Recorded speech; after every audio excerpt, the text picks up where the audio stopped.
from third is Suarez. Goodell comes running in. He's under it, makes the catch. Here's the throw to the plate. It's in the air. He is out! Cameron Rick hangs on! Oh, man, what a play! To right field. Way up there and way second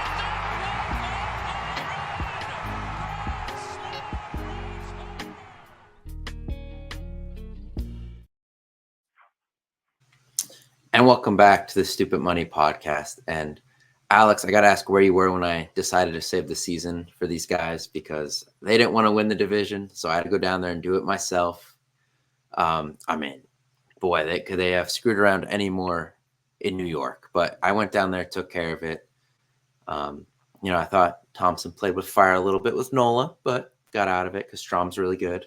But other than that, Phillies have won the NL East for the first time since 2011. So finally got there. Finish line, definitely not at the finish line yet. In the regular season, they are still kind of playing for the bye. Getting the first seed is going to be a little tough, but as we've kind of mentioned, if the Dodgers are the one seed, it's not the end of the world. Phillies just play really good out in LA, and the Dodgers are notorious playoff chokers anyway. So that's not the huge thing for me, but magic number to clinch the bye is 2. So a Phillies win and a Brewers loss does it. So I don't see the Brewers going 6-0. They face that tough Pirates rotation, and then they have a series with the Mets. And I don't see the Phillies going 0-5 with the Cubs and the Nationals. So I think the bye is safe. But other than that, I mean, just thoughts on what was looking really good. Then that series, actually that road trip was kind of messy. They went 2-5 on the road trip, which wasn't hot. Went 4-6 in those 10 games that we kind of talked about. But we said 4-6 was probably the minimum. So, I mean, they at least got the minimum. I think they left a couple out there. The last game in Milwaukee and the last game in New York, I thought were very winnable. They just didn't score. And that's kind of my concern, is what kind of offense are we going to get all the time for the playoffs. But just kind of overall, last, I guess, 11 games now, how things have looked. Yeah. Going back to your first point, I want to apologize to all of my friends in college, because the last 2 years I kind of leaned pretty heavy into the bit that, and it was like working too, because I am admittedly not a good sports gambler, and everything that I kind of seem to touch goes wrong. So I was reverse hedging the hell out of our playoff runs. And, hearing you the last week doing this, they need me, I have to go save the season bit, made me realize what an idiot I probably sounded like for the last 2 years. So yeah, thanks for that. But yeah, I kind of echo the same sentiment that you're saying, as far as not like I'm not too worried about the bye, just because I think the schedule really plays out in our favor, in the sense that the teams that we quote unquote need to lose at this point to get that bye, their schedules aren't necessarily favorable this last week, whereas, on paper, playing the Cubs, who are eliminated from the playoffs, they still have a winning record. They need to win one game. We're recording on Tuesday. They need to win one game the rest of the year to go 500. So it's like not a bad team. And then the Nationals, who, aren't obviously a great team. But then to get the 1 seed, we are obviously a half game behind the Dodgers going into Tuesday night, and they finish with 3 against San Diego, who, might be the hottest team in the National League. The Brewers have to play the Mets, and, we need 1 loss or 2 losses if we go, winless, or realistically, 1 loss or no losses, because the Phillies should be able to handle business to get that first round bye. So I'm kind of just watching the last week for arms to stay healthy and the offense to kind of get back in sync.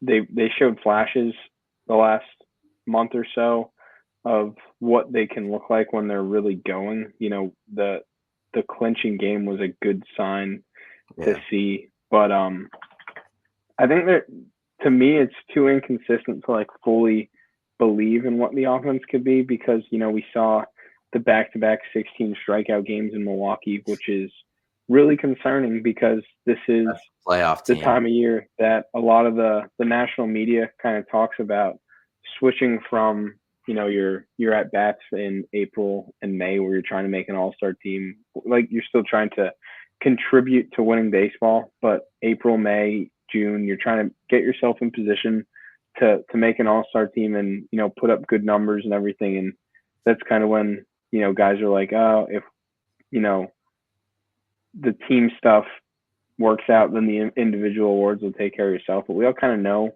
what the deal is there. But then late August, September rolls around, and lineups should start to be putting together their playoff at least approaches in terms of what can I do to get to the next guy, and how do we get guys on base. And 16 strikeouts is a problem. The Mets series was really concerning for me because they were swinging at fastballs 2 or 3 inches off the plate, and I'm not someone who sits there and watches a baseball game and is like, what the hell are they swinging at? How could you possibly swing at that? Because, even if you've never played or faced high velocity, you see the pitching ninja tunnels that he puts out. And it's like, that is impossible to kind of, in a split second, make that decision. But the concerning thing is that fastball 2 or 3 inches off the plate that never really had a chance. And they flail that a lot, especially towards the end of the Mets series, specifically the top of the lineup. So I'd like to see their at-bats get a little bit better. Harper's already homered in the first on Tuesday, which is a good sign because he's been, Taiwan just walked in 2 straight runs. So well, he's not going to factor in a week. So, but Harper, the OPS has been there, but the homers haven't, and it's kind of been, an ongoing story since the beginning of August. I think he was more injured than he really let on, and not to be that guy. You're talking about how he saved the season. I said that when you were crying in the National Series about why Harper didn't pinch hit in the 9th inning, and I said he's probably injured. And then it came out the next day that guys were banged up and they were doing tests, and but you were doing your little victory lap about how you're always right, and that just wasn't the case. But anyway, I think he was more injured than they really let on. So it'd be nice to get the bye either tonight or tomorrow and let him get as much time off as possible. So I'm mostly watching for the offense this week. Obviously, I think the Cy Young's out of Wheeler's grasp unless Sale really blows up tomorrow against the Mets. So Mets offense has been kind of hot, but that has to be like 6 runs and 2 innings. I mean, he'd have to implode. So I don't know. I want to see them stay healthy and, get guys work. Tanner Banks got work. I don't know how much he factors into the playoff mix. But, crazier things have happened. We saw Brad Hand pitch multiple innings when the Phillies went to the World Series. They weren't always high leverage, but, you need guys to eat up innings. And we've seen crazy games where teams take 4-run leads in the first and you throw an innings eater out there and he gives you 2 shutout and all of a sudden you can come back and win. So it'll be interesting to see how they kind of game plan down the stretch this week. If they're, trying to give guys off on Wednesday, tomorrow, or if they're really playing for that first round bye and trying to get the 1 seed to secure home field advantage. Because if that's the case, you're probably playing guys towards the end of the season, down to the last game. Today might be telling, considering it's the quote-unquote hangover game, and your top 4 of the lineup are the same. Pretty much everybody but Stubbs or but JT's in there, and Stubbs is in there for him. So maybe they're really going for the 1 seed, which I don't dislike. Obviously, the home and road splits are pretty drastic in terms of record and certain pitchers like Sanchez. So I have no problem with more games at Citizens Bank Park. That's fine by me.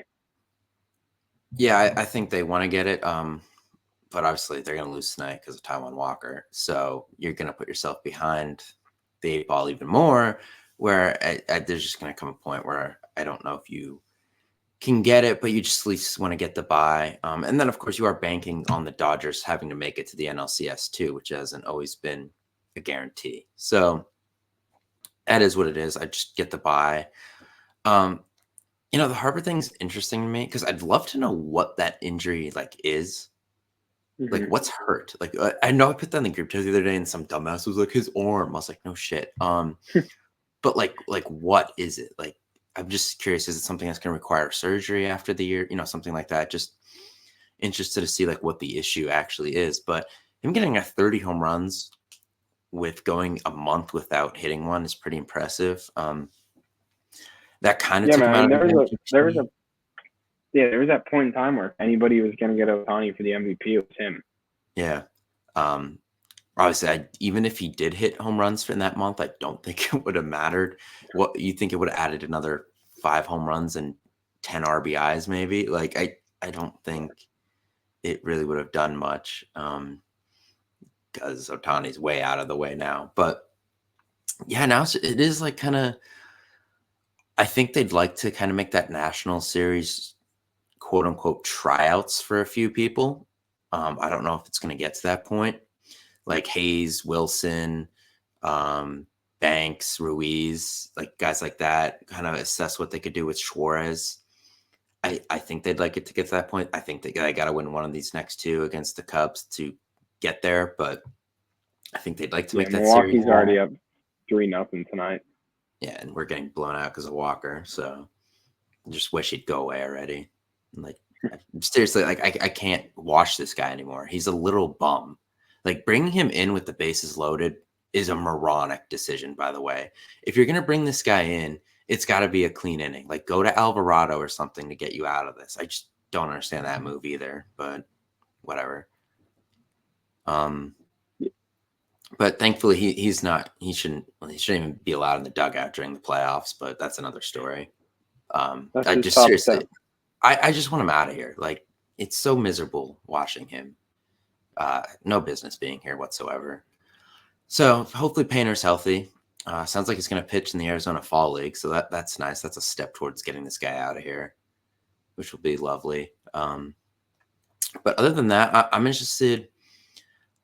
Are they going to carry both Austin Hayes and Weston Wilson? Is that going to be a thing? I think we'll find that out. I'd like to say you could find that out in the National Series, but Castellanos is going to play because they have him on this 162 thing now. Because I'm you could play both of them, but you really can't unless one of them, Wilson, plays first, maybe. So I'm interested to see kind of what they do there. Because will they carry both of them? I don't know, but that's kind of where we're at right now. I mean, you want to win one more game, get this bye, but you got to have some kind of tryouts for these middle relief and bench spots too in that National Series. Yeah, I wouldn't be surprised if they did the song and dance now that, we already did the whole rant about getting the 1 seed and whatever. But now that games are this week is a little bit less stressful or, quote unquote, meaningless in the sense that, win 1 or 2, go 2-4 against 2 mediocre to bad teams and don't worry about the Brewers. And you kind of do the song and dance that we saw of playing Weston Wilson at third base, where obviously he can't field worth a damn, but seeing him hit off righties and lefties while you're not really worried about what the glove will do, because I don't we're talking about Wilson or Hayes. I certainly don't expect Weston Wilson to start a game, and I don't know. I don't know if they'd go with Hayes if it's a lefty over a Marsha Rojas option. I tend to think that they would, but then Hayes hasn't played in 2.5 weeks because of a kidney infection, so Marsh has obviously not been great. The strikeouts are still very alarming, but I'd take Marsh in left field over Hayes. And so far, what we've seen from Austin Hayes versus lefties isn't oh my God, you need that bat in the lineup at all times. It's been serviceable, but I think the fielding drop off is pretty drastic going from Hayes to Marsh, or going from Marsh to Hayes. And, I'm not somebody who's standing on their soapbox for how important defense is, because we saw this team go to the World Series with Schwarber starting every game in left field. And, we were pretty big advocates for potentially getting Brent Rooker at the deadline because he mashed. Yeah.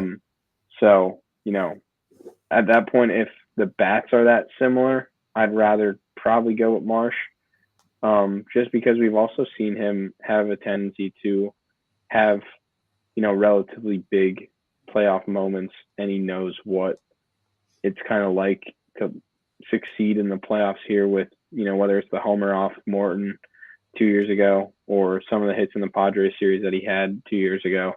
He has a little bit of a playoff resume, whereas Hayes doesn't necessarily, doesn't really at all, because he's been a career Oriole and he didn't really play last year for them, and they got bounced in a sweep in their one series anyways. So he has no playoff resume. Marsh has a little bit here. So I'd probably lean Marsh, unless it's like an impossible lefty. Yeah, I am interested to see what they kind of do platoon-wise. I don't know. Is Cal Stevenson going to factor into center field? I don't know. You can't get too far down the bench with this, like starting these guys and stuff. Like Cody, there's going to be times where Cody Clemens like pinch hits for Rojas, but that's the only guy in the lineup really. Because like Stott and Marsh are lefties, I think. So there's probably going to come a time where Hayes, pinch hits for Marsh. I think. I just don't know how common this is going to be and what's going to happen, but we're going to figure that out, I guess, a week from now. But, I didn't give them credit for winning the division with Trey missing a month. Marsh was banged up. Real Muto missed 50-something days or whatever. Suarez missed some time and then has struggled. They didn't lose anyone for the year, which is solid, but they definitely dealt with some stuff, and they, for the most part, stayed firm. That stretch after the All-Star break was disgusting, but it seems to be out of their system. I know the Braves dealt with a lot of injuries, and the haters want to say that's why, but I thought overall, they did a good job to keep the Braves and Mets back. I think definitely helped that the Mets got off to such a bad start, because I think we might still be sweating this a little bit if they didn't. Mm-hmm. We definitely would be playing the starters into Washington, I feel like. So that helps, but they took care of business for the most part, which was great to see. And, no one had a super memorable year, maybe except Bohm, for career-wise. It was just a lot of average years. No one, like we said, Harper had a chance to win MVP. It's not going to happen. Schwarber was kind of at his career normal, though his batting average was a lot higher. But, guys like Trey, Castellanos, Real Muto, kind of about what you would expect, I guess. So no one was over the top hitting-wise. I thought, obviously, Sanchez and Wheeler were at their best pretty much. Nola, pitched like a 3, I guess. Schwartz got off to that memorable start. And then, how does Nola do it? It's a ticking time bomb. Like, it's going to look good, but then there's going to be that game where it matters and he's going to get rocked, and that's the problem. It was last year in the NLDS, so or NLCS. I'm just saying, he's a ticking time bomb. So, you take the good, but that bad is bad. Like, we saw that Mets game in Philly. That was bad. Looked like he was tipping pitches, though, so I think he corrected that, right? His next starts were a little better, so that's good. Hopefully he doesn't do that again, but I got to get in a little Nola shot every once in a while when I can, just because he annoys the hell out of me with all the home runs. The home runs just drive me crazy. Because he'd be so good if it wasn't a thing. Just, But anyway, I give them a lot of credit. Like, a lot of random dudes carried them at certain times. Like, Clemens had a couple big stretches. Wilson had a big stretch. Stevenson had a random good stretch. So I like what they did. I also thought there were some disappointments. I thought they could have got a lot more out of Stott this year. That concerns me come playoff time, because that's a guy you thought maybe was going to take the next step and kind of declined. And it's like, is this going to be a factor now for you in the playoffs? Like, can we trust this guy? So that is but that's only one. So I'm not going to go crazy over it. Like it's one guy that was kind of below, and maybe he turns around the playoffs. But so far his ABs have been awful. So we'll see. But other than that, like I thought they did enough to win the division, which was nice. They didn't get too low, which helped, and the highs were obviously super high. Yeah, and I know at least one person sent it in the group chat throughout that bad stretch in August or July, early August, late July. But pretty much every team in the last like decade that's gone on to win a World Series has had like that pretty rough below 500 stretch. And I think that just becomes like that just comes with the territory of the 162 game season. And I think, we are definitely guilty of it as fans sometimes, specifically of this team in this city where it's such a football oriented city, which I know you're a Packers fan and I don't necessarily fall in love with the Eagles. Mm-hmm. I tend to stay away from the football lore. But, driving to work or driving around, you hear the WIP, you see the WIP tweets when it gets funneled into your algorithm. And it's such a football-driven city that, you treat a 162-game season like it's a 16-game season. And every loss is, live or die, which is really tough to do when the season spans from end of March to, ideally the end of October. So I think, every year we kind of see the dog days creep up on teams that are really good. Last year it happened to the Rays. They started off the season 20-0 and then, barely made the playoffs and then got swept hosting the wild card. So I think this team has shown a little bit more resiliency than that. I know we were all a little concerned about how they were wrapping up August after that stretch, and you were very adamant that they were the Rays. And they've bounced back a little bit. They've showed signs of life. The injury luck definitely hasn't been on their side in the sense of guys missing time, but at the same time, it could certainly be worse. Where we've been unlucky that all of our key guys have missed time, but it's been a month or a month and a half. Whereas the Braves, Acuna and Strider are out for the year in April or May, right? And the Mets, their biggest stretch of the season, and Lindor has a huge nerve issue in his back.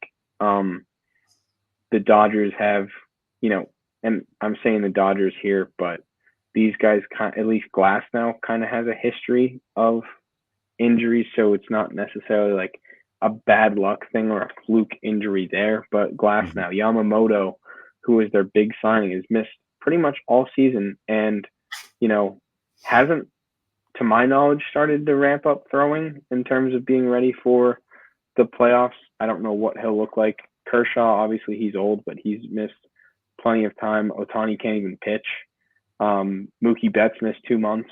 So pretty much everybody that's in the hunt, at least in the National League, has had, pretty bad injury luck. So I think that's one of the reasons why this year, to me at least, is so critical to capitalize on the momentum that you have going into the playoffs as hopefully a top 2 seed. All of the experts or the betting sites have the Phillies in the top 2 odds, or maybe top 3 if you sprinkle in the Yankees there, out of the American League. But like the Dodgers, you don't know what their pitching looks like. The Braves, probably aren't going to be in the playoffs, and their offense was, pretty bad if you're comparing it to the historic offense they had last year.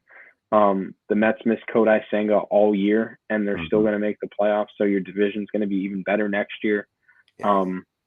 Like the Brewers, and they're going to spend money too. Yeah. There's, they're going to be. Freaking Willie Adames is going to end up on the Braves. I already know it. Yeah, they're going to be. Yeah, and yeah, for sure. So your division's going to get better. The Dodgers help Tony pitch. Moto's going to pitch for them. They're still going to have Glass now. Bobby Miller has a pedigree of being a top prospect. The Brewers are only going to get better because their whole team is like so young and they don't really spend money, but they know Yelich will be back. how to. Yelich will be back, and they know how to allocate their resources to do what the Brewers want to do. So while you have, this core intact and everybody in their primes, and you can only use like the excuse of added motivation like so many years in a row. Like if you lose in the NLCS or the World Series 3 years in a row, then you kind of just have to say that, okay, this core is not going to get it done and shake some stuff up. So this is kind of the end of their grace period with me as far as this core being able to do something, because if they don't, I think we see some sort of shakeup in the offseason to put them over the top, whether it's reallocating resources like a failed Taijuan Walker contract and eating that, or, not failed because he's been like fine, but not $20 million in the Nick Castellanos to, be an underperforming contract for a guy that you expected to hit 30, 35 home runs in a hitter-friendly stadium. So with the National League definitely being the tougher league to come out of this year, the American League's, average, I think. I don't really see any team over there to the pedigree of the Phillies or the Dodgers, or even the three wild card teams are very good to me in the National League. The Astros, I expect to win the American League, and they're down this year. So I think this is a year that you really have to capitalize on the season that you had. And if it would end in an NLDS loss or something along those lines, where you kind of go out in flames, even though they won the division, I think it's safe to say that, you and I for sure, just having talked about it, but I think that would be a pretty safe assumption to say that the season was a failure. Yeah. I mean, because they talked about getting it done. And I didn't want to get into this all the way right now, but they talked about getting it done. They, it's all they've kind of talked about. Even when they won the division last night, it was, we still got work to do, blah, blah, blah. So I think they got to put it together this year. As you kind of outlined, pretty much every other team in the NL is dealing with some stuff this year that they probably will not deal with next year. So yeah, I'd like to see it happen this year, obviously. You always like to see it happen, but I just gotta get Taijuan Walker out of here. That would be great. I hate this guy so much. It's ruining my good mood I was actually in for once. It's just, good thing I didn't go down there today. Well, if I went down there, they would have won. But if you're down there right now, you should get a refund. Actually, they should make Taijuan Walker pay everyone's tickets back. Yeah, take it from his $18 million this year. Yeah. So anyway, all right, let's talk about this. I know Phillies Tailgate put out this poll, and it was like the 4 teams currently that will play in the wild card round: the Brewers, the Mets, the Padres, the Diamondbacks. And it was like, which one would you most want to see? Let's finish the episode with that. I think I voted for the Brewers, even though they kind of they didn't hit against us. And I'll take my chances of our guys hitting on October more than theirs. Not by much. Like, I think these games are going to be like 4-2 games, but I picked the Brewers. I don't know. The Padres and the Mets give me 2022 Phillies vibes, and the Diamondbacks are like our weakness. So I went with the Brewers kind of by default.